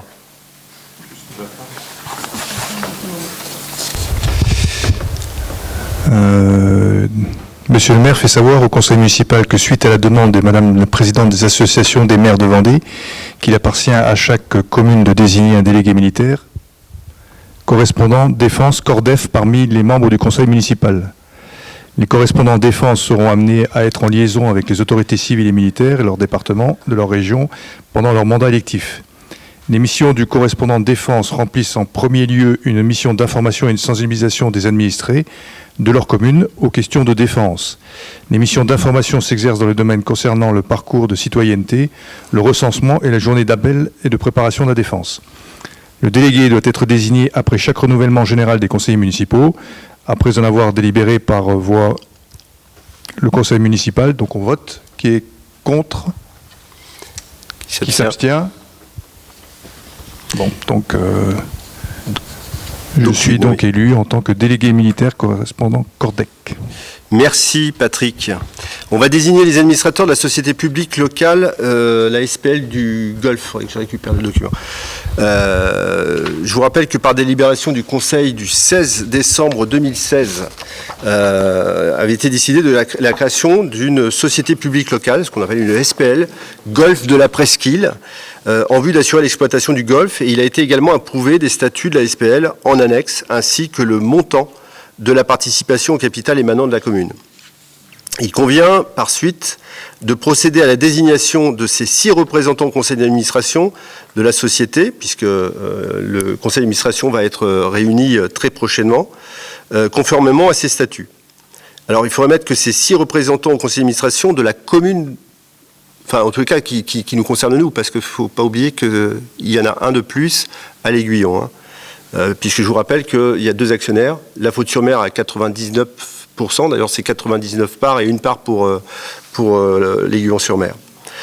En conséquence, il est proposé aux membres du conseil municipal de désigner, dans les conditions évidemment de l'article L 2121-21 du Code général des collectivités territoriales, et à l'unanimité de ses membres, ses représentants au conseil d'administration de la SPL du Golfe de la Presqu'île, à savoir représentant 1, Laurent Huget, représentant 2, Marielle Etienne, représentant 3, Patrick Collin, représentant 4, Jean-Claude Pénicaud, représentant 5, Emmanuel Dupuis, et représentant 6, Cyril Lecam. Qui est contre? Qui s'abstient? Donc ces représentants seront au conseil d'administration du Golfe de la Presqu'île. J'attire votre attention sur le fait que le Golfe a bénéficié, lui, pour le coup, du confinement de 2 mois et demi, et qu'il a été entretenu, qu'il est magnifique, qu'une nouvelle exploitation va être mise en place avec, je vous en reparlerai, mais j'ai décidé de nommer un directeur d'exploitation et de faire en sorte que ce golfe prenne une dimension commerciale qu'il doit avoir, sinon on sait que les équilibres, d'autant plus avec le Covid et les conséquences du Covid, mais l'exploitation commerciale doit devenir justement une priorité, de telle façon à ce que ce magnifique équipement puisse se pérenniser et voir des saisons avec plein de gens qui arrivent et pas s'éteindre, parce que les équilibres financiers sont extrêmement limites.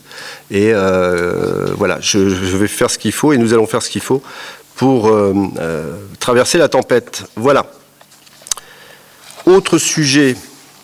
La création, et ça je vais demander à Patrick Collin de s'en charger, d'une prime exceptionnelle pour les agents qui ont été mobilisés pendant le Covid et la crise du confinement, et le confinement, parce qu'on a quelques agents qui ont vraiment beaucoup donné, et on a décidé de fixer une prime. À toi, Patrick.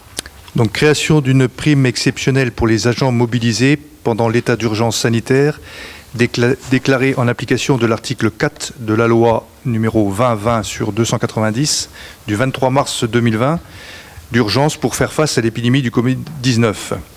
Le conseil municipal, sur rapport de monsieur le maire, vu le code général des collectivités territoriales, vu la loi 83-634 du 13 juillet 83 portant droits et obligations des fonctionnaires et notamment son article 20, vu la loi 84-53 du 26 janvier 1984 portant dispositions statutaires relatives à la fonction publique territoriale et notamment ses articles 87, 88, 111 et 136, vu la loi 2020/290 du 23 mars 2020 d'urgence pour faire face à l'épidémie du Covid-19, vu la loi 2020-473 du 25 avril 2020 de finances rectificatives pour 2020 en son article 11, vu le décret 2020/570 du 14 mai 2020 relatif au versement d'une prime exceptionnelle à certains agents civils et militaires de la fonction publique de l'État et de la fonction publique territoriale soumis à des suggestions exceptionnelles pour assurer la continuité des services publics dans l'état d'urgence sanitaire déclaré pour faire face à l'épidémie de Covid-19, considérant que, conformément au décret susvisé, une prime exceptionnelle peut être mise en place dans la fonction publique territoriale en faveur des agents pour lesquels l'exercice des fonctions a, en raison des suggestions exceptionnelles auxquelles ils ont été soumis pour assurer la continuité du fonctionnement des services, conduit à un surcroît significatif de travail en présentiel et en télétravail ou assimilé. Considérant que la présente délibération a pour objet de mettre en place cette prime exceptionnelle et de définir les critères d'attribution au sein de la commune de la Faute-sur-Mer. Donc je vais vous lire les 5 articles. Article 1, d'instaurer une prime exceptionnelle en faveur des agents particulièrement mobilisés pendant l'état d'urgence sanitaire, selon les modalités définies au décret 2020-570 du 14 mai 2020. Article 2, de fixer le montant maximum du plafond à 1 000 €. Article 3, d'attribuer aux agents ayant été confrontés à un surcoût significatif de travail en présentiel pendant l'état d'urgence sanitaire, soit du 24 mars au 11 mai 2020, dans les conditions suivantes. Agents mis à disposition de l'EHPAD Paul Bouillet de l'Aiguillon-sur-Mer pour un taux de 50% du taux. Agents de police municipale pour un taux de 100%. Elle sera versée en une fois sur la paye du mois de juin 2020. Elle est exonérée d'impôts sur le revenu et de cotisations et de contributions sociales. Article 4. D'autoriser le maire à fixer par arrêté individuel le montant perçu pour chaque agent au titre de cette prime exceptionnelle dans le respect des principes définis ci-dessus. Article 5. De prévoir et d'inscrire au budget les crédits nécessaires au versement de ce régime indemnitaire. Et article 6, le maire et le comptable public sont chargés chacun en ce qui le concerne de l'exécution de la présente délibération qui seront transmises aux représentants de l'État dans le département pour contrôle de légalité. Et article 7, le maire certifie sur sa responsabilité le caractère exécutoire de cet acte qui pourra faire l'objet d'un recours pour excès de pouvoir devant le tribunal administratif de Nantes dans un délai de 2 mois à compter de sa transmission aux représentants de l'État et de sa publication. Qui vote contre? Qui s'abstient?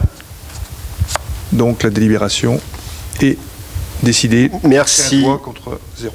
Jean-François, je vais te demander de parler des tarifs complémentaires pour le port. Alors en fait, juste avant de passer à ça, simplement voilà, vous êtes tous nommés, soit titulaires, soit représentants dans les différentes représentations. Vous avez tous vos noms et vous savez ce que vous devez faire dans les différentes commissions des différents pôles.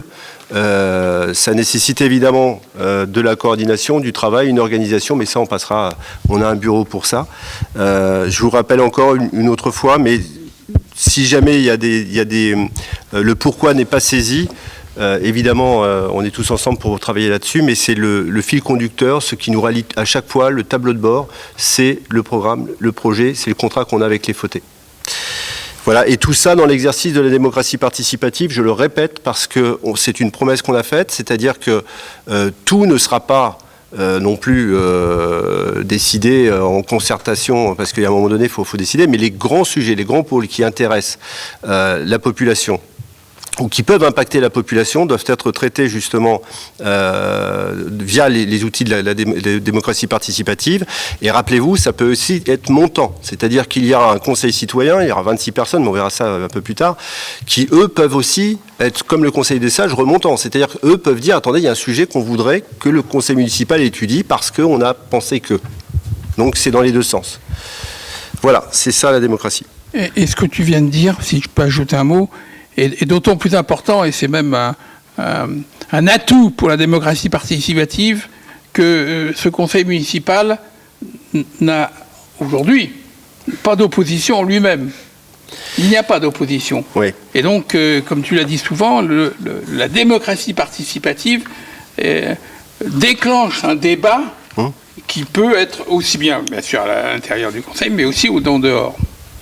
Oui, et puis je rappelle que l'idée était aussi qu'on donne la parole au conseil municipal, au public et surtout aux habitants, et notamment au président. Je pense qu'il y aura un président du conseil citoyen, et que quand on est 15, parce que ça donne une grosse responsabilité en fait, et un grand devoir d'être en majorité écrasante comme nous le sommes, il faut qu'à un moment donné, si les 15 décident d'aller à gauche et que le représentant du conseil citoyen dit bah oui mais nous non, on pense plutôt qu'on aurait plutôt vu à droite, je pense qu'on va se sentir un peu exister 2 minutes quoi. Donc c'est ça, la vraie opposition, c'est ça, c'est pas quelques 5 ou 6 personnes qui vont lever la main pour voter contre à chaque fois, ce qui ne sert malheureusement pas souvent à grand chose, c'est surtout ce que disent les habitants. Ça a plus d'impact à mes yeux en tous les cas. Jean-François, je voudrais que tu parles des tarifs complémentaires pour le port. Alors, la prochaine délibération, effectivement, consiste à vous proposer des tarifs complémentaires afin de répondre à de nouveaux besoins qui sont possibles au port. Il y a 3 besoins et 3 prestations. Premièrement, le fait de stocker les remorques vides sur le port à sec. La prestation, tous les tarifs sont indiqués en TTC. Donc, le stockage des remorques vides sur le port à sec est gratuit pour les détenteurs d'un contrat d'hivernage sur le port à sec. Il s'élève à 150 € par an ou 60 € pour la saison mai à septembre ou encore 25 € par mois. La deuxième prestation, plus simple, c'est la disposition d'un badge d'accès. Je vous rappelle que ce badge est fourni aux usagers qui ne veulent pas utiliser le système par appel téléphonique. Je précise aussi que vous bénéficierez, ou tout au moins ceux qui sont abonnés, d'une newsletter sur le port dans lequel ces prestations sont indiquées, en particulier à quoi servira exactement le badge. Le coût de cette prestation est de 10 € pour l'ensemble de l'année. Enfin, troisième prestation, la disposition d'un local de stockage sous la forme d'un container 10 pieds. La prestation s'élève à 390 € par an. Ces propositions sont soumises à votre approbation. Est-ce qu'il y a des voix contre? Des abstentions? Donc, le conseil municipal a adopté à l'unanimité les tarifs complémentaires du port de la Faute-sur-Mer, comme indiqué dans le tableau ci-dessus et que je viens de vous lire. J'indique aussi, merci Jean-François, j'indique aussi que le port peut paraître pratiquement terminé parce qu'on voit les pontons, parce qu'on commence à voir des bateaux qui arrivent et qui se placent. Sachez que les 2 mois et demi de travaux qu'on n'a pas développés lors du confinement, on les a toujours en retard. Il y a un vrai retard. Ça veut dire que ce qui paraît complètement fini ne l'est pas. Et ça, il faut vraiment en avoir une vraie confiance. C'est-à-dire qu'on a à peu près encore 6 semaines. Sur les 8 semaines et demie qu'on a de retard en réel, je pense qu'on va réussir à gagner un peu de temps et arriver dans 6 semaines à livrer le port quasiment fini.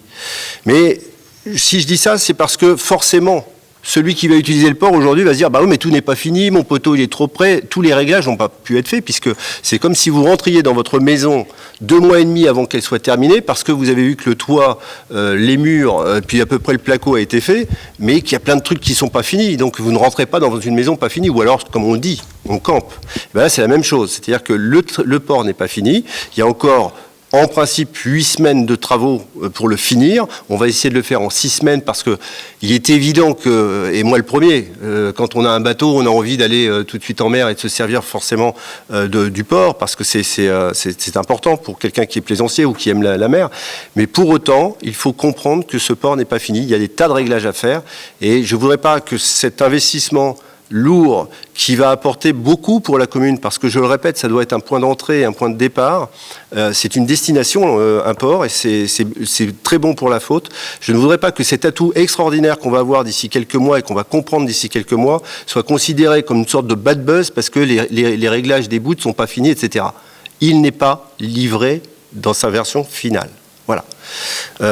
On avance. Les tarifs complémentaires pour le marché, c'est ce que je vous avais exposé tout à l'heure. En fait, on arrive au bout, là. J'aurais pu parler moins vite pour le port.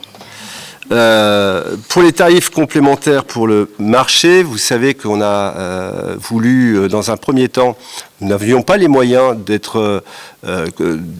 faire du marché Covid-19 au tout début, donc on n'avait pas ouvert le marché. Dès qu'on a voulu le faire, on nous a expliqué que c'était plus difficile parce qu'à la Faute-sur-Mer, on fait partie de ces grands marchés qui sont difficiles à canaliser et qui pouvaient inquiéter la préfecture. On a donc réouvert le marché en mode Covid-19. C'est vraiment ce qu'ils nous demandent, hein, Jean-François, c'est le terme d'ailleurs. Hein. C'est marché en configuration Covid-19 avec des prérequis, des prescriptions sanitaires, avec un protocole sanitaire strict. Et on l'a utilisé maintenant 2 ou 3 fois. On voit que ça fonctionne bien. Il y a une vraie régulation par Adrien, qui a fait, notre policier municipal, qui a fait un bon boulot, surtout aidé par le placier, par Muriel, qui maintenant, chez nous, anticipe et fait vraiment de l'anticipation, d'organisation pour que le marché se développe bien.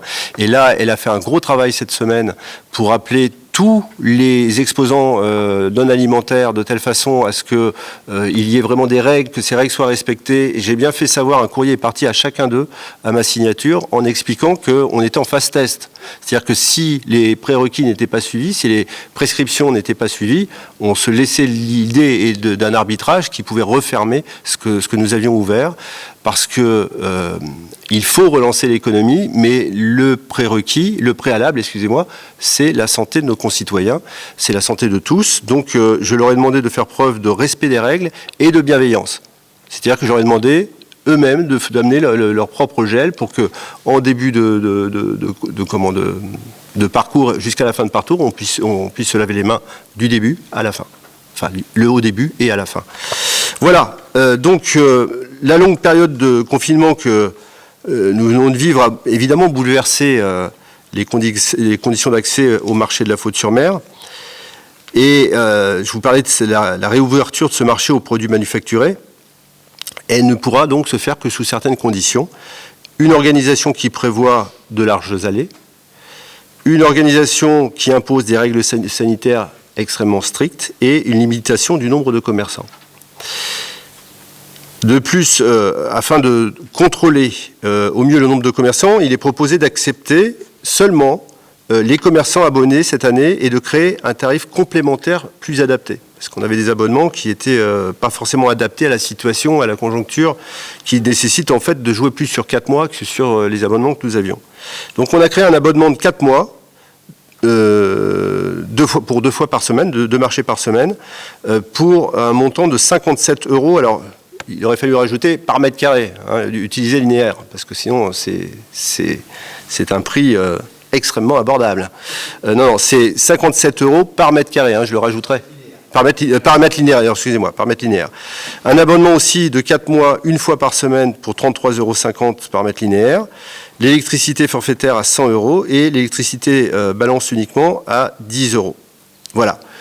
Ça permet à la fois d'avoir en plus une vraie rationalisation des abonnements, puisqu'on n'avait pas forcément ça avant. Ça impose qu'on signe l'abonnement, on l'accepte que si les gens respectent la règle, sinon on ne le signe pas. Et on fait en sorte d'avoir une régulation avec la connaissance des acteurs qui viennent. C'est-à-dire que ce n'est pas au dernier moment qu'on sait que Pierre-Paul Jacques veut s'installer ici ou là, ou parce que il fait beau ici, parce qu'il y a de l'ombre ici. Voilà, on sait a priori qui vient. Donc je vous demande d'accepter ces tarifs complémentaires et puis ces règles de marché pour les marchés à venir. Qui est contre? Qui s'abstient? Eh bien, merci pour eux et merci pour la faute, parce que ça permet de redonner de la vie. Moi, j'ai vu le plan qui a été dessiné, donc il n'y aura qu'un seul côté des rues qui sera utilisé, c'est-à-dire que c'est pas du face-à-face, on n'est pas bloqué dans la rue, c'est un seul côté. On a toujours la configuration du marché telle qu'on l'a connue le week-end dernier, alors, sur la rue de la mairie, la place de la mairie, mais pour la petite partie de l'avenue de l'Océan, la route de la Pointe d'Arcet qui revient vers le centre, là, pour autant, c'est que sur un seul côté. D'accord? Voilà, messieurs et mesdames les adjointes et mesdames et messieurs les adjointes et adjoints, mesdames et messieurs les conseillères déléguées et conseillers délégués, mesdames et messieurs les conseillers municipaux, voilà ce qu'est notre premier conseil municipal. L'ordre du jour était chargé, mais il fallait le faire. C'est pas le plus marrant des conseils municipaux, mais en tous les cas, c'est le plus fondateur, puisque c'est le premier qui installe chacun d'entre vous dans ses missions, puisque c'est pas, j'ai souvent entendu parler de métier, être là où vous êtes, c'est pas un métier, même si on peut le penser de temps en temps quand on passe beaucoup de temps, mais c'est une mission que vous devez réaliser. Elle n'est pas forcément... vous n'aurez pas forcément beaucoup de retours de sympathie, très peu, mais en tous les cas, ce qui est important, c'est que vous ayez la satisfaction d'être au service et d'aimer ça, parce que si vous aimez ça, ça va être un plaisir. Voilà. Est-ce qu'il y a des questions? C'est pas une question, mais c'est une observation complémentaire à ce qui a été dit tout à l'heure, s'agissant de la démocratie et des débats entre nous. Effectivement, je voudrais compléter que le fait, ça peut être un peu frustrant, cette symbolique du vote systématique à l'unanimité, mais je voudrais rassurer tout le monde, y compris le public, les spectateurs du jour, sur le fait que les débats peuvent avoir lieu. On a tous des sensibilités différentes, des histoires différentes. Et quand il y a débat, mais on débat non en place publique, on a réglé de temps en temps nos différends, et on en a. Je le redis ici très solennellement, on peut en avoir et on en aura certainement encore. L'essentiel, c'est qu'au final, on converge vers un compromis au service des citoyens et au service de la commune. Et je tiens à le dire assez solennellement dans ce premier conseil, puisque sinon, ça donnerait le sentiment d'une chambre d'enregistrement systématique. Ce n'est pas la vocation des 15 membres de ce conseil municipal. Je pense que ça mérite d'être. Et c'est vrai, c'est bien, et je te remercie parce que on a quand même en plus de ça, je le répète, le garde-fou des habitants. Plus on fera participer les habitants, plus de toute façon on aura des débats, même entre nous, parce que certains seront d'un avis similaire, et puis d'autres diront bah oui mais non. Donc c'est important en tous les cas d'utiliser, je me rappelle de mon premier discours, je rappelais que le premier véhicule c'était les outils de la démocratie pour notre comment. On sait pourquoi on y va, mais le comment ça sera dans la démocratie participative. Voilà. Oui, parce que c'est vrai, on a fait beaucoup de visioconférences, c'est-à-dire qu'on a été vraiment, alors là pour le coup, on a été dans les débats et on n'était pas tous d'accord et on arbitre et même des fois, moi je reviens sur mes décisions puisque je trouve que celles qui sont proposées sont meilleures que la vision que j'avais. Donc je pense avoir prouvé que j'étais capable de ça souvent. Voilà. Est-ce qu'il y a une autre question ? C'est plus une question. C'est un point divers qui n'avait pas été inscrit, à l'ordre du jour, mais c'est une information qui mérite d'être dite officiellement au sein de ce Conseil, à savoir que la situation sanitaire du département de la Vendée, qui depuis le début de l'épidémie était considérée comme relativement privilégiée, étant le département le moins atteint d'une région, la région Pays de Loire, qui était une des moins atteintes en France. Ce qui est important de retenir, c'est que cette situation est en train de changer et que de ce statut de département le moins atteint dans une région la moins atteinte, ou presque, nous sommes maintenant, avec des chiffres que j'ai sous les yeux, l'Agence régionale de santé publie un bulletin quotidien que je reçois, et qui montre que le nombre d'infections diagnostiquées dans ce département a dépassé celui de la Loire-Atlantique. Je dis bien de la Loire-Atlantique, qui a une population double, mais c'est une population, j'allais dire captive, qui ne bouge pas, la population de la Loire-Atlantique. La nôtre évolue. Elle a évolué dès le 15 mars, elle a évolué il y a 15 jours, et elle va sûrement évoluer par l'arrivée de personnes, d'habitants ou de résidents qui viennent de l'extérieur. Et indiscutablement, ça se traduit déjà par des chiffres qui fait que le département, encore une fois, n'est dépassé que par le Maine-et-Loire, mais a dépassé la Mayenne, la Sarthe, et a dépassé la Loire-Atlantique. Cette situation est à prendre en considération, bien évidemment, et nous force, et c'est à ce titre-là que chacun des membres de ce Conseil peut en prendre acte, à être très exigeant sur les respects des mesures barrières, des mesures sanitaires, des clauses que certains, surtout quand ils arrivent en vacances, verront comme des contraintes et des limites à ce qu'ils attendent de la Faute-sur-Mer et du bord de mer. Je crois qu'il faut être absolument intransigeant là-dessus et considérer que même si sur le plan national, récemment, le Premier ministre l'a encore dit, je crois, avant-hier, l'épidémie n'est pas sous contrôle, mais elle décline. Nous, on n'est pas un bon témoin de ce déclin. Et clairement, toutes les mesures qu'on peut faire, qu'on peut prendre, qu'elles soient prises au niveau municipal ou au niveau national, méritent d'être strictement respectées. J'ajoute, Jean-François, que demain, Nicolas et Sandrine vont distribuer un document qu'on a proposé à tous nos commerces, construit d'ailleurs pour eux, qui rappellera au front de chaque commerce les gestes barrières et une sorte de charte éthique visuelle stricte. Voilà, Sandrine est en train de le montrer. Donc ce sera distribué demain chez chaque commerçant, qu'on a pris en main très rapidement, comme vous avez pu le voir, et sur les réseaux sociaux et sur les newsletters, le sujet à bras-le-corps, et je crois que j'ai été extrêmement ferme sur ces sujets-là. Comme tu le dis, soyons précis, parce que quand on parle de contamination, on doit la transparence aux gens. Je vais vous donner deux ratios. Vous savez, ce qu'on appelle le R0, c'est le taux de contamination ou le taux de transformation contaminante.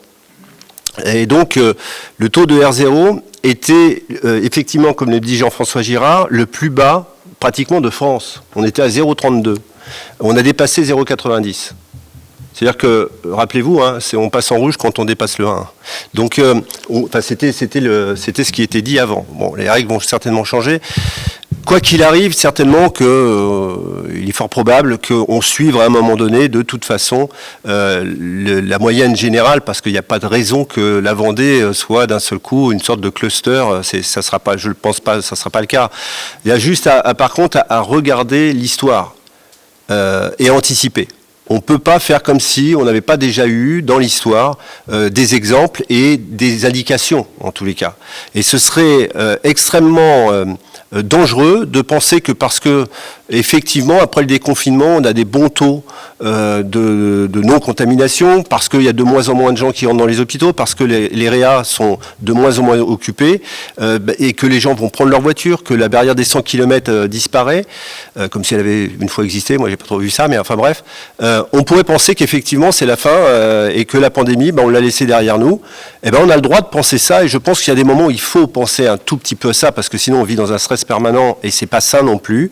Mais il faut être extrêmement rationnel et vigilant. L'histoire nous a montré, à la fois pour la grippe espagnole et à la fois pour l'épidémie japonaise, que les épidémies sont tout le temps revenus, il y a tout le temps eu un rebond, et souvent des rebonds bien plus dramatiques que la première épidémie.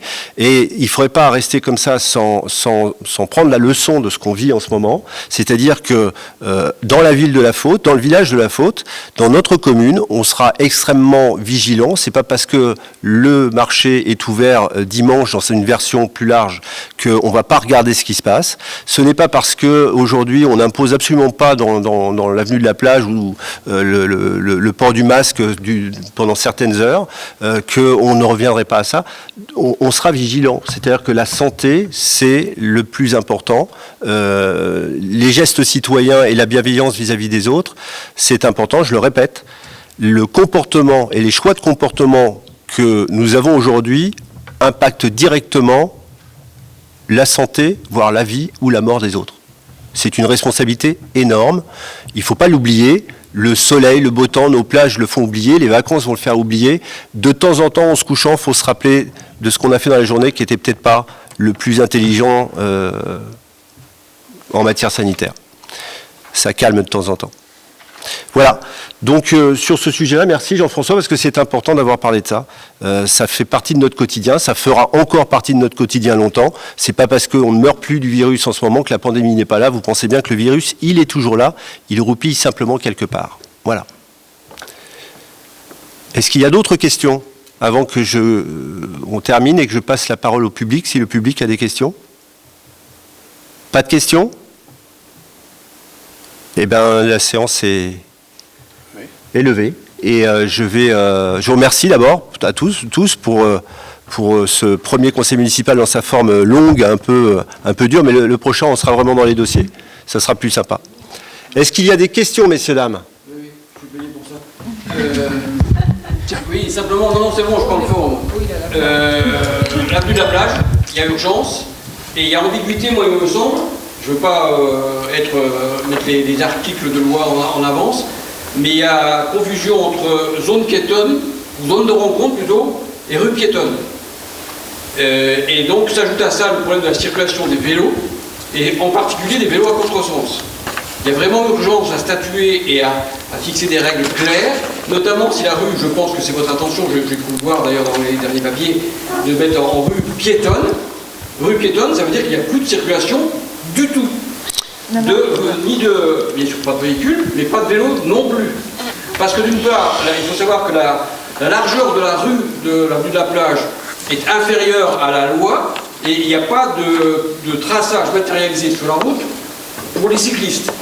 Donc ce qui veut dire que, conformément à la jurisprudence, vous pouvez regarder les textes qui existent déjà, j'avais sorti d'ailleurs à l'époque, j'ai donné tout à l'époque tous les éléments de référence, notamment à Strasbourg où la mairie s'est fait dégoûter. S'il n'y a pas de traçage pour les vélos sur le sol, la circulation vélo est interdite.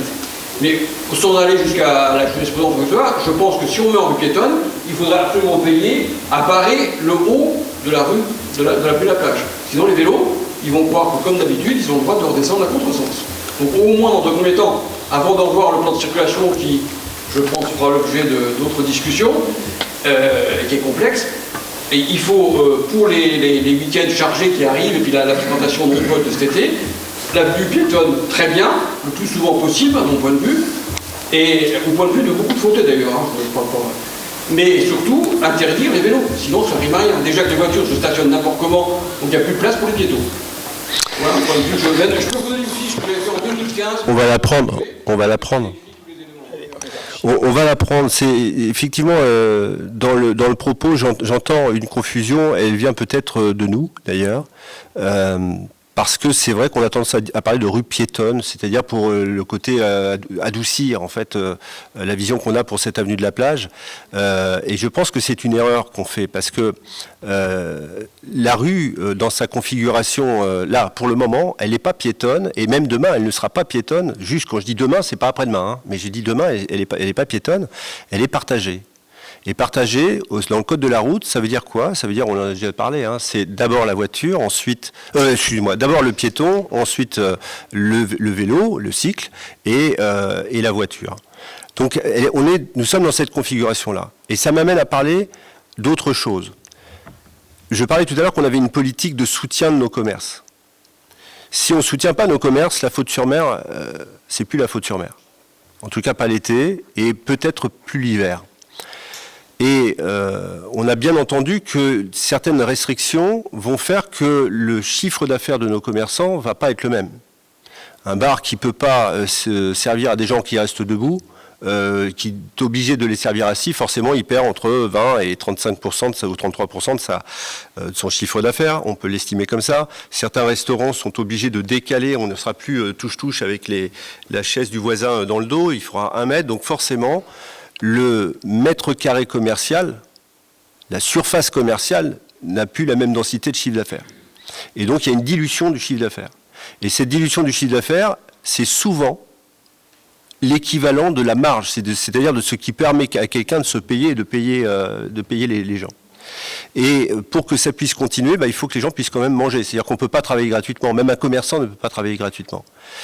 Et donc il va falloir reconstituer de la surface commercial à l'extérieur sur le domaine public. C'est ce que je leur ai proposé parce que sinon ils sont morts.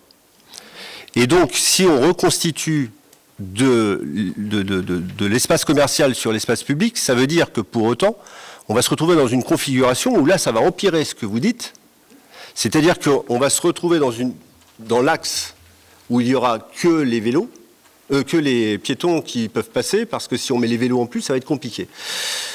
Donc il faut que, effectivement, très rapidement, parce qu'il n'est pas question que la faute ne soit pas une destination vélo. La faute doit être une destination vélo. Enfin, moi, je souhaite, et nous souhaitons, et on l'a toujours dit dans nos réunions, que la faute puisse accueillir le cyclotourisme, accueillir permettre la circulation vélo. Mais ça veut dire que c'est un chantier qui est vraisemblablement l'un de nos premiers chantiers auxquels il va falloir qu'on réponde. On ne va pas y répondre ce soir parce qu'il faut nous laisser juste le temps de créer l'atelier. C'est aussi, comme tu le disais tout à l'heure, je pense, pour le coup, de la consultation, de la concertation avec les habitants, parce que ça, c'est vraiment un atelier citoyen. Et c'est une réponse qui doit être acceptée par tous, par le plus grand nombre, en tout cas, tous, c'est pas possible, mais qui doit être acceptée par le plus grand nombre et au bénéfice du plus grand nombre pour la sécurité de tous. Là, pour le coup, ni le Conseil citoyen, ni le Conseil des sages nous devanceront sur ce sujet-là parce qu'on est déjà en train de travailler là-dessus. Mais par contre, on travaillera évidemment avec le Conseil citoyen, évidemment avec le Conseil des sages, qui seront des vecteurs importants de la consultation et de la concertation. Est-ce qu'il y a d'autres questions ?